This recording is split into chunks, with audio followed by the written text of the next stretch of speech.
konseling dengan pendekatan client center. Assalamualaikum. Waalaikumsalam, silakan masuk.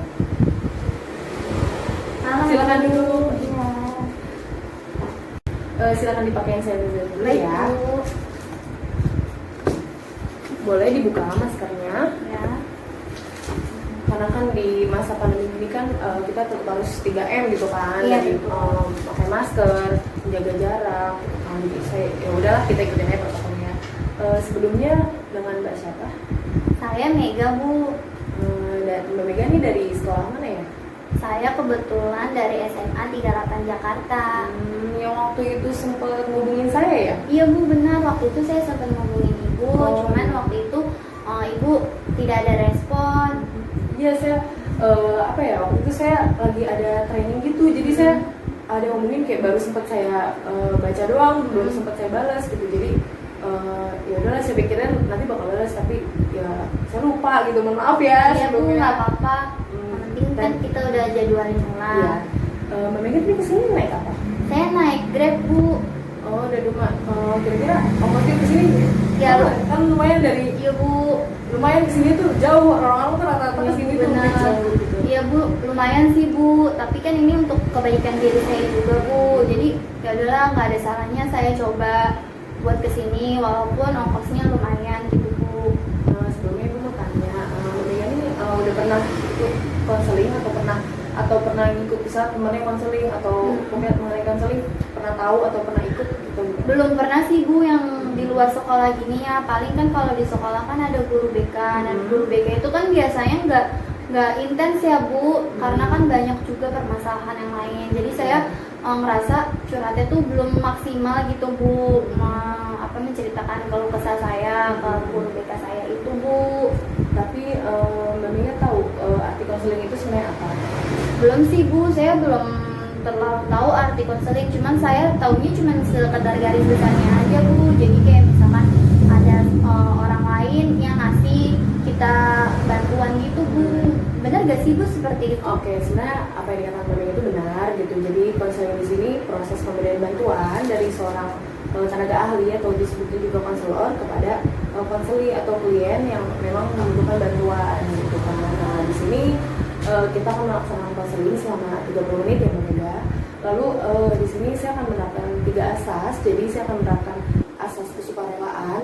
Maksudnya itu Mbak Mega kesini tuh bukan dari paksaan orang lain gitu. Jadi atas dari Mbak Mega sendiri gitu kan. Terus kedua, asas keterbukaan, yang mana tuh Mbak Mega nanti ceritain apa yang menjadi masalah Mbak Mega tuh secara terbuka gitu, nggak ada yang ditutup-tutupin. Lalu asas yang ketiga ini saya akan memakai asas rahasiaan. Jadi apa yang udah jadi cerita Mbak Mega itu nanti bakal saya rahasiain gitu. Saya nggak bakal ngomong nih cerita ke siapa-siapa tentang Mbak Mega, karena kan itu juga privasi ya, bagaimanapun walaupun masalahnya mungkin sepele atau bagaimana, privasi gitu. Oke, sebelumnya saya mau tanya, ini Mbak Mega duduknya udah nyaman belum ya? Udah sih, Bu, saya udah lumayan nyaman. Ya udah, itu kalau gitu bisa ya kita mulai. Sebelumnya saya mau tahu sebenarnya apa sih masalah yang mengganjal diri Mbak Mega itu apa? Sebenarnya sih masalahnya banyak, Bu. Saya bingung sih, Bu, mau mulai dari mana dulu masalahnya saya ceritakan ke Ibu. Sebenarnya dari manapun Mbak Mega cerita, Ibu kalau dengerin, kalau mulai Mbak Mega mau cerita langsung ke inti, mau dari awal gitu, dari manapun Mbak Mega bisa langsung ceritain. Jadi sih, Bu, ini tuh awalnya saya sih sebenarnya edik banget, Bu, sama game. Saya tuh suka banget, Bu, main game. Jadi ketika saya udah megang handphone terus saya main game, itu tuh kayak saya udah keasikan sendiri. Saya udah jadi kayak punya dunia saya sendiri, Bu. Sampai-sampai ya keseharian saya tuh mungkin ya cuman main game aja, kalau nggak sampai lupa makan gitu, Bu. Kadang saya juga tugas-tugas saya pun juga jadi gak saya kerjakan karena saking saya punya dunia sendirinya sih, Bu, sama games gitu kan. Kalau boleh Ibu tahu, awal Mbak Mega tertarik banget nih main game itu kapan? Awalnya sih pas lebih ke kelas 11, Bu, waktu itu kan. Jadi sebelumnya sih saya nggak se-edik ini, Bu, sama game. Saya biasa aja sih, Bu. Nah, terus habis itu saya juga sih sempet kan ya namanya berteman sama cowok gitu, anak kelas, terus kayak diajarin lah tuh main game kan, segala main game yang seru apa, terus kayak main bareng gitu Bu, mabar-mabar gitu kan. Bahasa sekarangnya tuh mabar, main bareng gitu. Terus yang awal-awalnya saya tuh ngerasanya kok seru juga ya main game gitu. Lama-lama begitu kan saya ini ya Bu, kelas 3 tuh, kelas 12 lagi banyak-banyaknya tugas juga kan. Nah terus akhirnya saya tuh dari kelas 11 saya udah main game tuh Bu. Oke, jadi bisa disimpulkan kamu tuh gara-gara kecanduan nih main game, kamu jadi nggak bisa fokus gitu kan ke materi pelajaran gitu kan. Udah gitu juga teman-teman saya jadi ngejauhin saya gitu Bu, karena saya kalau misalkan ada teman saya cerita ya Bu, saya lagi main gitu di kelas atau di luar gitu, teman saya cerita, saya nggak dengerin cerita dia Bu, jadi saya fokusnya ke game aja. Terus nanti ujung-ujungnya teman saya marah-marahin saya karena saya nggak dengerin dia cerita gitu. Terus juga kalau misalkan saya juga susah Bu dapet kelompok Bu kalau misalkan ada tugas gitu, karena kata teman-teman saya nggak pernah kerja gitu, ikut bantu karena saya keseringannya main game mulu Bu. Saya sih sedih Bu sebenarnya. Tapi kalau di kelas itu Mbak Mega nih punya teman nggak sih, atau benar-benar emang semuanya tuh ngejauh gitu, atau memang ada beberapa teman yang bisa tulus temenin Mbak Mega gitu? Ada sih Bu, nggak ada kayak gitu. Mungkin karena sifat saya juga sih Bu ya, maksudnya kayak saya pengen banget Bu kayak bisa enggaknya tuh ngurangin saya bermain game gitu, tapi saya bingung ini gimana ya Bu caranya, saya bingung banget. Abisnya juga saya kalau misalkan teman-teman saya nggak mau nemenin, ya udah sih kayak punya dunia sendiri gitu Bu di game, jadi kayak asik gitu. Sampai saya juga tuh ya kalau misalkan libur ya udah saya ke warnet tuh Bu, warnet yang gamers sampai belain ke warnet gitu. Iya, yang mahal lah Bu istilahnya, karena cuma buat main muasin saya main game gitu Bu. Sebelumnya Ibu mau tanya nih, sebenarnya ada nggak sih hobi lain Mbak Mega gitu yang bisa agar game itu tuh bisa kesamping dulu gitu? Ada nggak sih hobi apa? Sebenarnya sih saya baru mencoba sih Bu, akhir-akhir ini saya coba buat melukis. Jadi biar saya nggak terlalu berpaku banget fokus buat main games terus. Akhirnya saya cari cara nih, saya kan kebetulan juga suka ya kayak gambar-gambar gitu yang menurut saya banget lah gitu. Saya coba nih untuk beberapa hari nih coba untuk melukis gitu kan, cuman kayak awal-awalnya doang gitu Bu, nanti tetap aja gitu saya kayak ada yang kurang gitu. Kayak bener-bener udah edit banget sampai yang main game tuh tengah malam, terus besok ke sekolah, terus pulang sekolah juga main lagi kayak gitu Bu. Tapi dari orang tua sendiri ada nggak sih pantauan kayak misalnya ngeliat Mbak Mega nih main HP, atau Mbak Mega alasan nih main HP, nggak taunya kan kalau di masa pandemi sekarang kan kalau main HP itu kelihatannya kayak belajar lewat online gitu kan, tapi nggak tau aja Mbak Mega itu sebenarnya main game. Tapi dari orang tua tuh ada nggak sih kayak sambil merhatiin Mbak Mega nih sebenarnya? Iya Bu, iya Bu benar, orang tua saya juga udah sering kan nasehatin saya. Cuman saya tuh tipikal orang yang dinasehatin ya udah saat itu doang saya berubah gitu,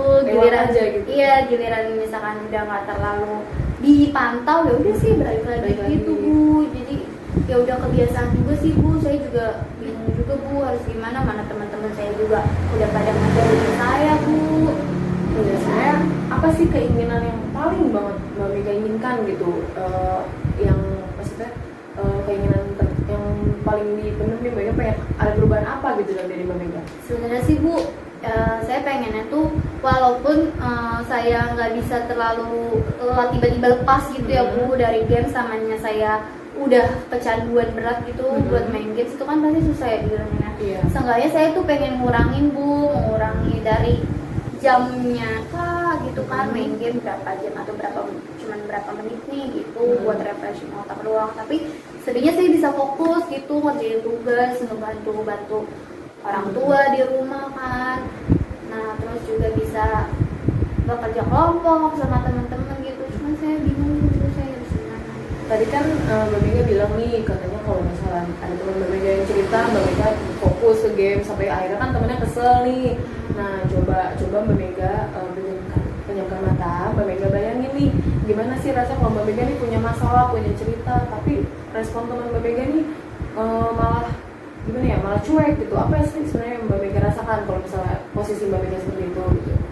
Ya saya juga pasti bakal marah sih Bu sama teman saya, istilahnya kayak mungkin ya mereka nggak butuh solusi sih, kayak cuman didengerin aja, cuman sayanya malah sibuk ke yang lain. Ketika saya ada di posisi itu pasti juga saya ngerasanya kayak gitu, kayak kesel, kayak marah gitu kan. Nah sebenarnya memang teman Mbak Mega rasakan sama gitu, mereka juga merasa seperti itu gitu. Sebenarnya main game juga tidak salah gitu, asalkan memang ada batasan-batasannya gitu, kapan waktu main game, kapan untuk bermain sama teman dunia nyata kan juga perlu gitu kan, namanya kita juga makhluk sosial pasti kan butuh teman gitu kan. Makanya yang teman Mbak Mega rasakan juga sama nih begitu gitu. Dan oke, baik, sebenarnya itu kan ada nih, sebenarnya kan kamu ini kan candu banget gitu kan main game sampai nggak bisa lepas gitu. Sebenarnya ada nggak sih dampak positif yang kamu rasain gitu dalam diri kamu, atau mungkin nanti kamu mikir ke depannya tuh kalau dari main game bisa kayak gini loh gitu, ada nggak sih gitu yang terbesit di pikiran kamu? Iya Bu, sebenarnya ada sih Bu dampak positifnya, apalagi kan sekarang tuh gamers itu disupport banget ya sama negara, jadi kayak ada forum e-sport gitu Bu yang menyediakan kayak kita buat tanding gitu, mabar games gitu, dan itu tuh berpenghasilan juga Bu. Kayak misal kalau menang nih pasti kita dapat bagian gitu kan. Dan kalau misalkan di bidang akademisnya sih saya lebih ngerasa teman-teman saya juga sih Bu, kalau misalkan dalam pelajaran komputer gitu kan, saya tuh lebih cenderung lebih gitu Bu, lebih paham gitu karena iya karena games gitu Bu. Sebenarnya dampak positifnya itu sih Bu. Terus juga saya sih jadi kayak berkeinginan gitu Bu, nanti kuliah saya pengennya tuh kayak ngambil jurusan lebih ke IT gitu, komputer Bu. Oke, kan tadi kan Mbak Mega bilang nih, katanya pengen banget nih ngurangin bermain gamenya gitu kan. Coba sekarang Mbak Mega bayangin kalau misalnya nih Mbak Mega lagi cerita, terus teman Mbak Mega tuh bisa dengerin gitu. Sebenarnya apa yang Mbak Mega rasakan kalau misalnya posisinya seperti itu? Ya saya jadi lebih seneng sih Bu kalau misalkan ada teman saya yang saya cerita terus dia dengerin gitu, semuanya dia dengerin, terus juga kayak lebih support saya gitu Bu, lebih bisa ngasih solusi gitu ke saya dalam mengurangi diri saya gitu. Samanya saya jadi ada motivasi gitu Bu buat kayak berubah gitu, motivasi dari luar gitu loh Bu. Jadi kalau misalnya Ibu meminta memilih nih antara main game atau memilih teman, itu kira-kira Mbak Mega bakal milih apa nih? Yang sulit banget gitu kan? Aduh sebenarnya sih sulit banget ya Bu buat milih di antara teman atau games ya Bu, karena saya ngerasa tuh di games tuh memang sudah dunia saya gitu ya Bu. Tapi ya untuk kebaikan saya juga sih ya, saya sih lebih coba untuk memilih teman Bu. Mungkin saya juga akan mengurangi bermain game saya secara perlahan-lahan walaupun tidak langsung secara Mbak Mega yakin bisa menghilangkan kebiasaan begitu, atau menghilangkan sih bahasanya, mungkin mengurangi gitu kan kebiasaan itu, apakah Mbak Mega yakin bakal bisa? Sebenarnya sih saya yakin Bu, yang penting kan niat ya Bu ya, semuanya tuh diawali dari niat. Saya kalau misalkan istilahnya kalau orang udah niat ya udah pasti bakal dia lakuin kan Bu, walaupun berat ya saya berusaha meyakinkan diri saya aja sih Bu biar saya bisa gitu Bu. Iya, jadi tadi apa yang kata Mbak Mega ya, Mbak Mega kan hobinya nih lukis nih, jadi bisa nih beberapa dialihkan lagi ke melukis lagi. Benar Bu. Mbak Mega mungkin lihat tutorial melukis yang lebih menantang gitu, mungkin Mbak Mega bisa cara-cara melukis itu gitu. Baik Bu, saya akan coba saran dari Ibu, lihat tutorial melukis yang lebih menantang sih ya Bu untuk saya. Jadi saya juga lebih banyak sih waktunya menghabiskan waktu untuk melukis juga. Dan saya juga akan berusaha Bu buat mencoba mengurangi kan game saya yang tadi Bu bilang, agar teman-teman saya juga ingin berteman lagi Bu dengan saya.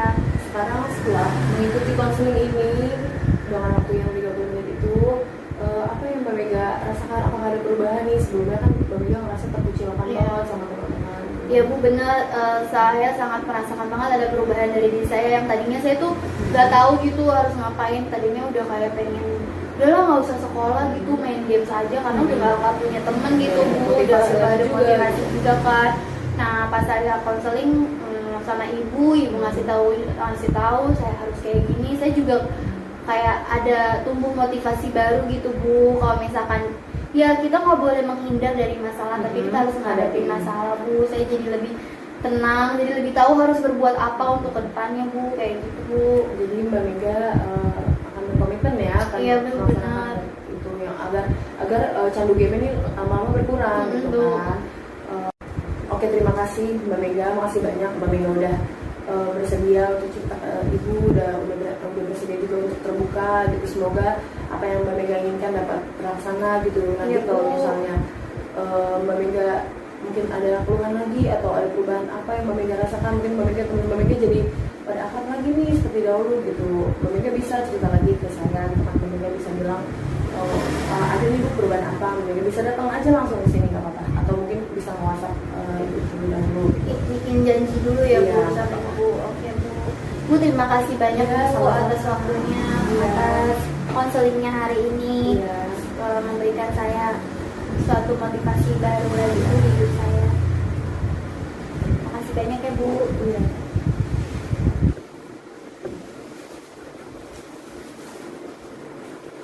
Hati-hati di jalan ya. Terima kasih Bu, sampai ketemu. Iya, sampai jumpa.